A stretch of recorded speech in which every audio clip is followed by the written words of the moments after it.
Medyo hindi ka makikita dyan. Marami pa kanina dito. May nakaupo. Ah, wala. Meron po sa labas. Marami pa sir. Marami po sa labas. Hintayin natin kasi sabay-sabay makita po natin. May hinahanap ako minsan sa labas, hindi ko makikita. No? Dito ko lang sa loob nakikita. Wanted ba? Wanted na mga gwapo. Okay. Wala na. So, kung yung may medyo marayo kayo sa akin, ma'am, sir, pwede naman kayo dito eh. Diyan, abante ng konti, may bakante. May nakaupo ka dito. Malamig. Hindi, iinil din yan, mami.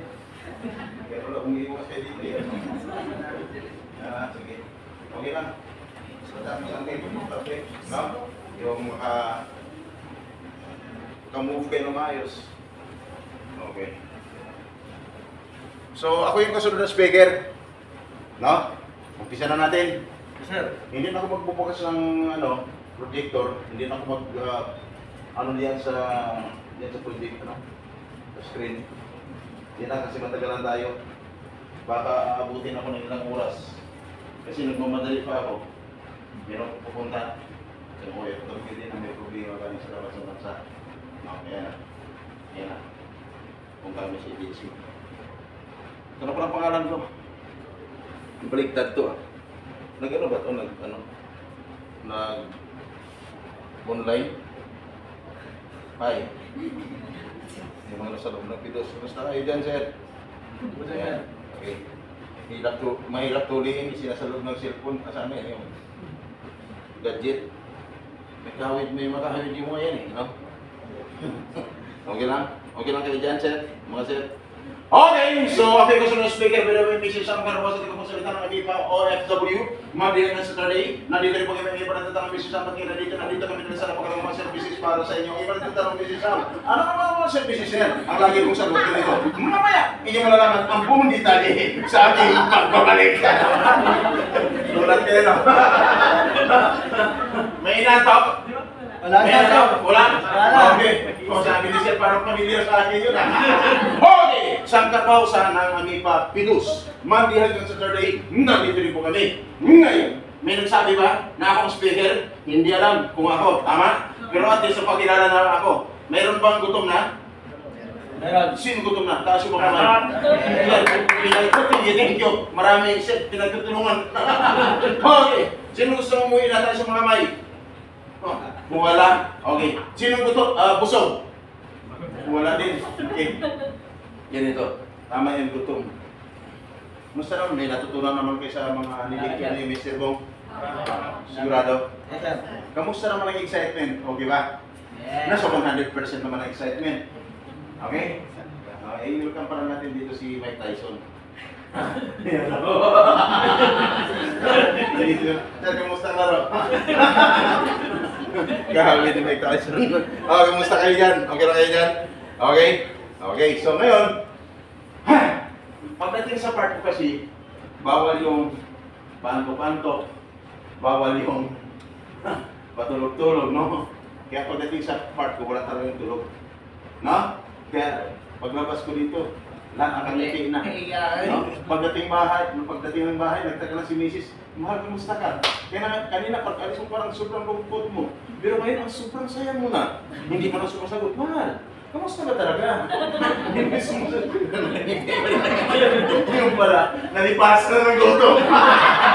Kasi mula alas 10, pagdating dito, pumasok sa Pidos, nag-isip kung anong oras mo kalabas. Tama? Sabi ni ko dyan, oo nga, ikaw, anong oras mo kapalik kami palabasin dito ngayon? Okay! Huwag kayo magalala. Makawin kayo umaga. Takpan ko lang kasi ilog, no?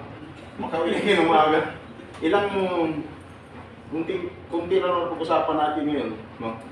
Ilang bagay lang, pero may matutunan kayo sa akin. Yung batas, no? Kailan malaman mo pagpasok mo sa tinatawag na larangan ng buhay OFW, dapat alam mo yan. Hanggang pagdating sa labas naman sa hindi maiwasan, may mga problems, dapat alam mo rin yan, di ba? Hindi na yung alam mo lang paano umalis, paano mag-apply, pagdating mo po nagka-problema, nga.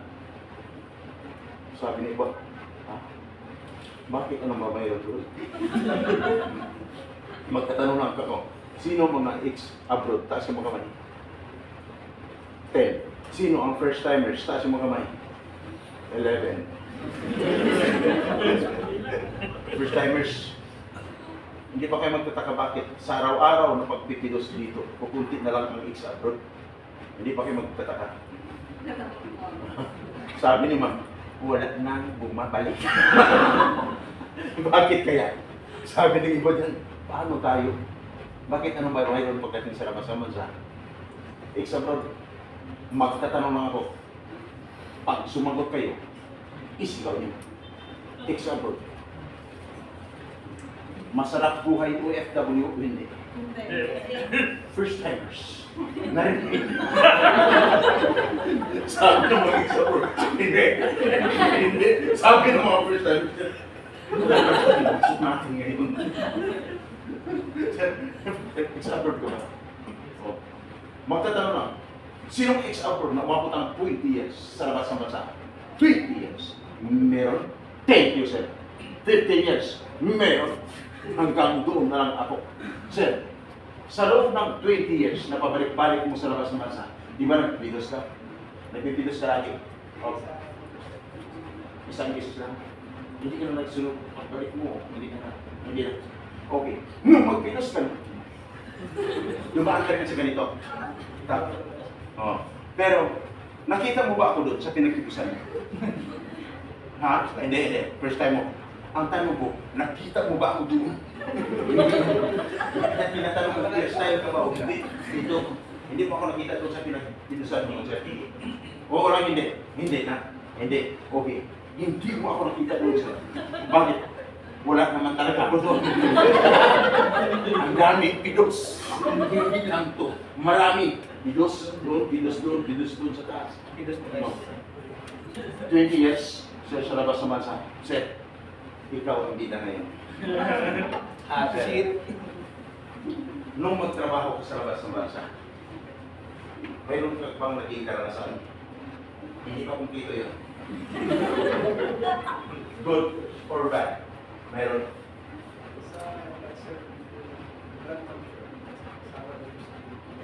Okay naman. Hindi na akong tanong. Hindi, ito ang tanong ko.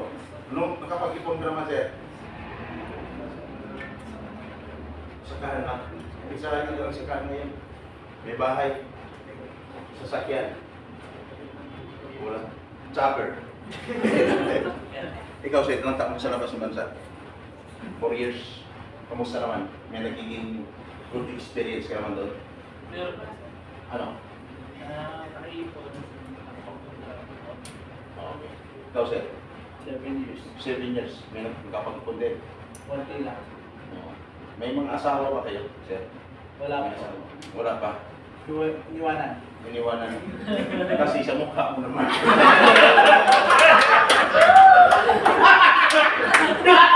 Ikaw, sir, may asawa ka. Meron kayo pa rin. Nung pag-alis mo naman, may asawa ka. Binata ka. Okay. Iniwanan Sa labas, may pamilya ka, wala? Ha?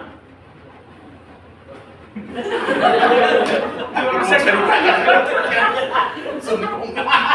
Oh, ikaw, sir, mayroong asawa. Wala din na. Wala din na. Iniwan ka. Iniwan nila. Iniwan nila ako. Ba't ka iniwan? Mga malapit bahay. Ah, sila ba? Ano? Sila pa lang ako. Hindi kayo takot sa'yo? Okay na! Huwag na natin pag-usapan yan. Ang importante, mahalaga. No? Kaya ako yan nandito ngayon. Ay, sir. Okay na kayo dyan? Okay lang? Okay lang? Okay lang, sir. Okay. Ang daming gwapo dyan, no? Parang mga sir. Parang may ari na pugo to. Okay! Sir, musta? Nantok? Ikaw, sir, sa abroad? First time. First time pala, kaya parang malalim yung iniisip. Ganito, no? Ito lang ang buhay ko. Okay. So, si sir, 20 years. Hindi mo ka nakita noon, sir. Pero, anong year ka umalis, sir? 2004. Okay, tama. Pero si sir, wala pang balak mag-abroad noon. Ako ay nasa servisyo na. Nasa servisyo na ako. Naalala niyo ba si Sarah Balabagan? Narinig niyo? Yes, sir. Okay. Ano si Sarah? Di ba? Witness. Anong witness? Ay, witness. Biktima. Biktima. Biktima yun. Yes, ano?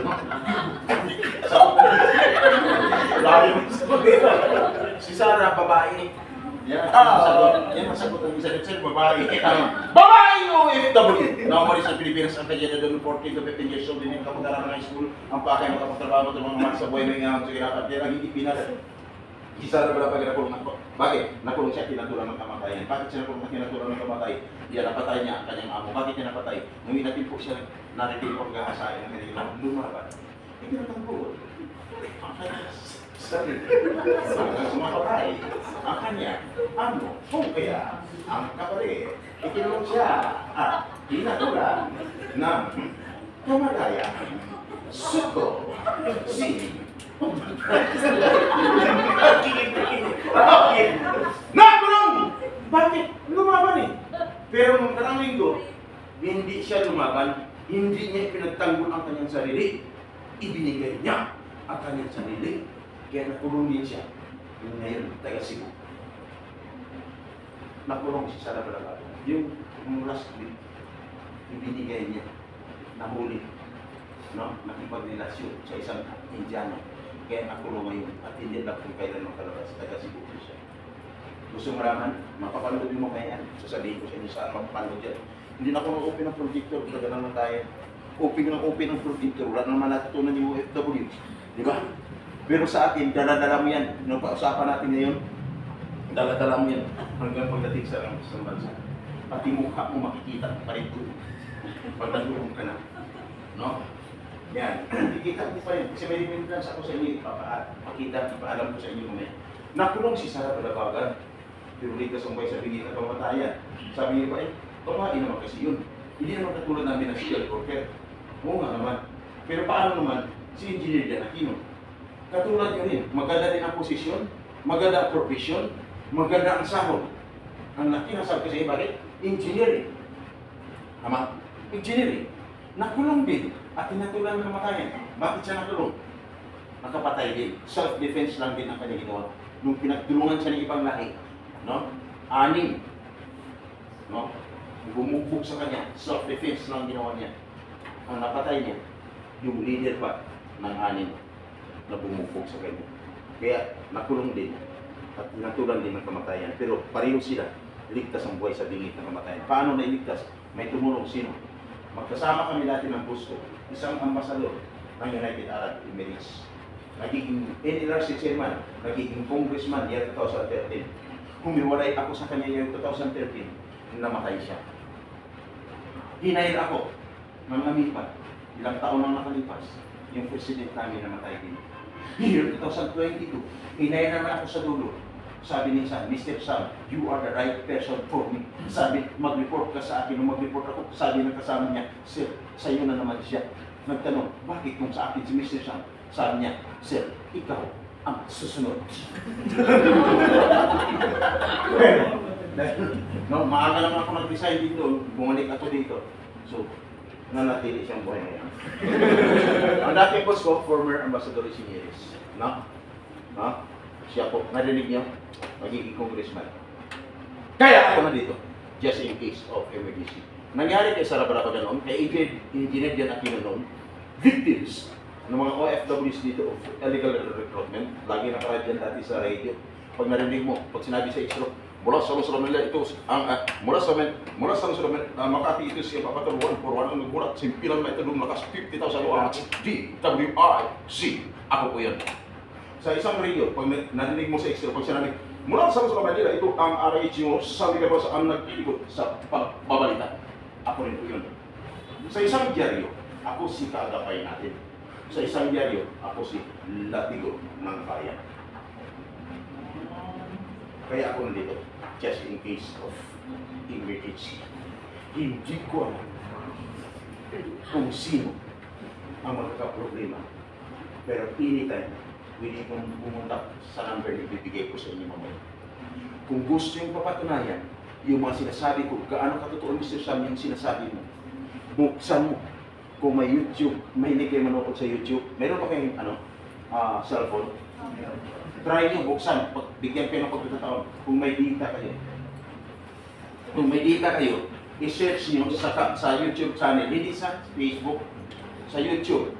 I-search nyo sa YouTube. Kaagapay, space, ECTV. Kaagapay, space, ECTV.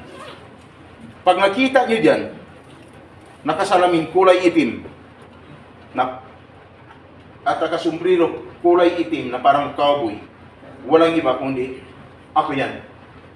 Tingnan nyo kung makita nyo dyan. Nakasalamin kulay itim. No? No? Agapay, space, tapos S, C, E, V. Ibig sabihin, Sam Carbajosa through vlog. Yan. Hindi television. No? Nakita nyo?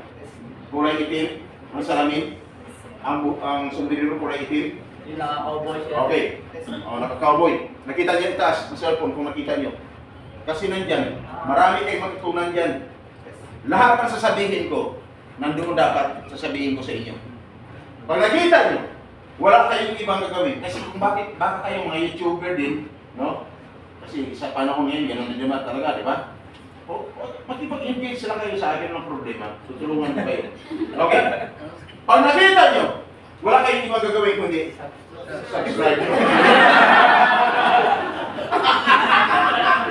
Pag sinubscribe mo, ayan. May problema ka sa labas ng bansa, hirap ka na, gutom ka na, tapos wala kang sahod-sahod, namang problema ka na, buksan mo yung kaagapay ECTV at manood ka doon. Bakit? Kasi, makikita mo kung ano ang naging karanasan mo dito. Kung dito, naging karanasan mo, gutom ang inabot mo dito. No? Pero at least, pagpasok, kung nakangiti ka na, masaya na kayo. Iba pagdating doon. Sobra pa lang, hirap ang sasapitin mong gutom pagdating doon. Pag walang sweldo, nagtatrabaho, walang sahod. Tama? Malayo ka sa pamilya. Nandyan yung mga hindi sinasahuran na akala pagdating doon, okay na agad, yung pala ilang buwan walang sahod. Katulad kahapon dito, sir, 15 years ako, pero naranasan ko, electrician ako, pero binabato pa ako ng amo ko. Wala namang sahod, pinapahirapan. Nagmanimos na lang ako, sir, para makakain. Makapagpadala sa pamilya, sir, sa loob ng ilang buwan, 5 buwan na walang sahod-sahod. Ano ginawa ko, sir? Sir, pahabaan mo ng pasensya, sir. Kaysa mamatay ang pamilya ko sa gutom. May siya ng tulong. Mangutang, 5-6. May nagpa 5-6 din pala doon. Ang lupit ng mga Pilipino. Hanggang sa labas ng bansa, nagpa 5-6. No? Okay. Kaya, ano man ang nangyari? May number ako na bibigay sa inyo.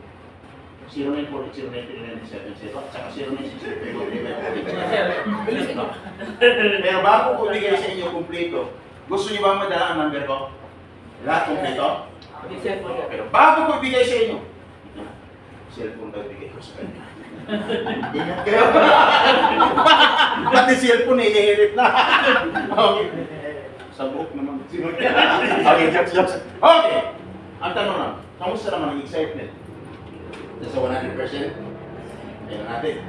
Kung hindi mababawasan. Bago ko ibigay sa inyo yung number ko kumpleto, magtanong ako, lahat ba kayo nakapagsayo ng kontrata? Sino nakapagsayo ng kontrata? Taas yung mga kamay. Okay. Sino hindi pa nakapagsayo ng kontrata? Mas marami hindi nakapagsayo ng kontrata. Ayun sa batas, minsan po, FW bago mag-video sila kasi nakapagsayo ng kontrata. Sabi niyo ba, ha? Kaya nagmukha, kami wala ba? Kung magbukas ako ng 20%, doon sa excitement mo na 100%, malamang ang tira ng excitement mo is 80%. Dapat kapag-sign ka na ng kontrata. Bakit? Yan ang nasa batas. At dapat, after mo pag-sign ng kontrata mo, after mo pidos, dapat sisiguro na yung makaalis na. Bakit? Nasa batas. Ang isang OFW, mulang nag-apply at nag-visa, dapat wala na siya sa Pilipinas 60 to 90 days prior. Anong ibig sabihin ng 60 to 90 days prior? 2 buwan hanggang 3 buwan wala ka na sa Pilipinas. Dapat wala ka na ngayon dito sa Pidos. Sabi ni ba, oo nga, kami, 7, 9 months na, nandito pa rin kami. 60, hindi, 10 months na, kasi 60, 2 buwan, 3 months, 9 months. 3 months. 60, 90 days is 3 months. Dapat makaalis ka na. Bakit? Hindi ka lang nakapagsayan ng kontrata eh. Na? Yun ang nasa batas. Hindi ka lang nakapagpidos. Kaya dapat makaalis ka na. 2 hanggang 3 buwan. Kaya kung mayari sa'yo, another 20%, kung mababawas na yun sa excitement mo, natirang ka na, 60%. At dapat kailangan bakit makaalis. Kasi may mga, ang iba dyan kapag bayad ng placement fee. Pag nagbayad ka ng placement fee, ang salary mo is 20,000, magkano dapat ang placement fee? Dapat equivalent to 1 month salary. Sabi niyo ba? 1 month salary. Bakit sa akin? Super laki. Another 20% ang mababawas doon sa excitement mo. Ang natira is 40%. At dapat pag nagbayad ka sa lugar, sa loob ng Jollibee, Chowking, McDonald's, Small Hotel, o Restaurant, wala sa nabanggit ko na lugar, dapat sa loob ng agency. Sabi niyo ba? Agency. Another 20%. That is 20% na lang. At dapat pag nagbayad ka, ay meron pa kulang resibo. Sabi niyo ba dyan? Sabi ko na. Bakit? Ano ang resibo? Ibig sabihin, biktima ka ng tinatawag na illegal recruitment. That is a violation of the Public Act 1842 of Anti-Illegal Recruitment or 10022 as amended of Anti-Human Trafficking Violation. Hindi simple problema ang na-encounter mo. Problema? Problema man yan! Dapat alam ng agency. Baka may nangyari sa'yo sa labas, marami kasing gumagamit ng pangalan ng agency. I-inform ko ang inyong agency. Tandaan, pasalamat kayo. Lahat pa kayo sa loob ng agency nag-apply? Mabuti naman. Walang nagpapakilala sa inyo sa labas. Nasabi na ganito. Ha? Mag-apply ka na. Expila ito. Mabilisan akong bahala sa iyo. Kung magbigay ng mga halaga, ilang buwan lang hindi na nagpapakita. Nangyari man sa iyo, kung hindi man nangyari sa iyo, nangyari sa kaibigan, dapat alam ng agency na pinag-apply niya. Bakit? Para hindi po madamay ang agency. Kawawa na. No? Ngayon po mga agency, sabihin ko kung magtotoo. Kasi bakit? Pwede siya naman, kung nahuli ang suspect at nakasuhan, nakulong habang buhay, ganun din kung sino nag-entertain siya sa loob. Pwede din makulong habang buhay. No? Bakit? Anong kaso? Accessories of the crime. Malinaw, violation of the Public Act 1842 or 10022 as amended of Anti-Human Trafficking Violation. May natutunan. Kaya pag may nangyari sa'yo, paglabas mo sabihin mo, anong batas ngayon? RA 1842. RA 1842. Kaya pag niloko ka dyan, sabihin mo na, tandaan mo pala ha, labag sa batas yan, na Republic Act 1842. Pag narinig ka, sabihin mo na, pag-galo ka na itong niloko na. Kaya ingat, no? Sa labas ng bansa, may problema man. Huwag kalimutan na hindi may inform ng agency. Okay? Paano may siya? Mga pagbabago, hindi nasusunod, di ba? Pero dito ka po sa Mixer, maraming salamat. Sana sa nangyari sa akin noon, nakatawag mo na ako sa inyo. Di ba? So ngayon, hindi pa huli ang pagkakataon sir. Babalik ka pa naman sa labas ng bansa, maghanap ka na ng problema doon. Okay. Kaya malaking bagay. I-inform niyo pa rin ang inyong agency, kaya minsan hindi na mapunta ang agency, nahirapan yung pumunta. Sino? Kontakin. Number ko, pwede yung kontakin. Sino ang action? Walang iba kundi ako. Ako pasok sa inyong agency, i-inform po namin ng maayos ang agency. Pati usapan namin ng maayos. Ang purpose na, mapabilis ang pag-solve ng problema. Nasa rin mo isang problema, no? Lalaki at makaabot ka kung saan-saan at hanggang sa abogado, tapos pagkakitaan ka na, pati agency, no? Dito, yung ginagawa namin hakbang, mabilisan at kagandahan. At ang kagandahan, libre at lifetime service. Ayos ba? Hindi na pikado pamilya mo. Subukan mo, utusan mo pamilya mo. Papuntahin ng Manila, gagastos ng libo-libo yan. Samantala, sa akin, pag tinext mo ako, tinawagan mo ako na mismo. Nakita niya ako mismo, impersonal. Tama? Hindi katulad ng iba, tutulong daw. Pagkatapos, puntahan mo doon, i-schedule ka, tapos babalik-balikin ka, hindi pa rin tapos ang problema. Tama? Tama. Pagpabayaran lang. Dito libre. Ayos ba? Ayos. Gusto nyo? Ang tanong, sino gusto umuwi ng Pilipinas sa tagumpay? Taasin mo kamay. Amen. Thank you. Sino gusto umuwi ng Pilipinas sa may dalang pira sa pamilya? Taasin mo kamay. Amen. Thank you. Yan ang prayer namin. Sana lahat kayo ay tagumpay. Ayos ba? Amen. Nagawa namin kay Sara Balabangan at iba pang mga OFW mula noon hanggang ngayon. Pwede namin gawin sa'yo. Nagawa ko sa pagtulong sa tatay ng asawa ko. Pwede kong gawin sa'yo. Bakit? Tatay ng asawa ko. Isang close-in security ng isang retired na general. Nanalo.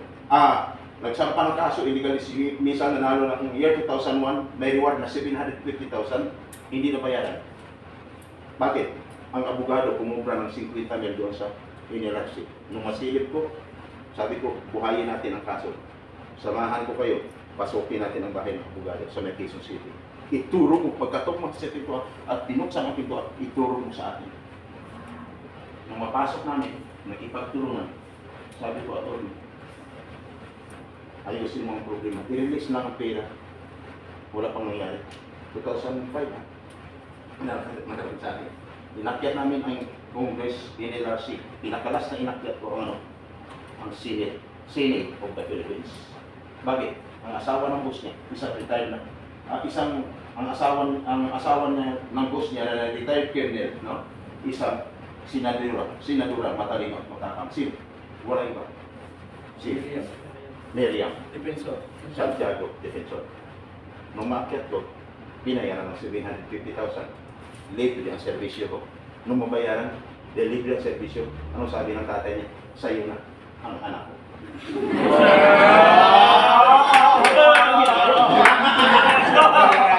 Ganun po, binigay sa akin. Ginawa ko, tinanggap ko. Di ba? Okay. Ayos.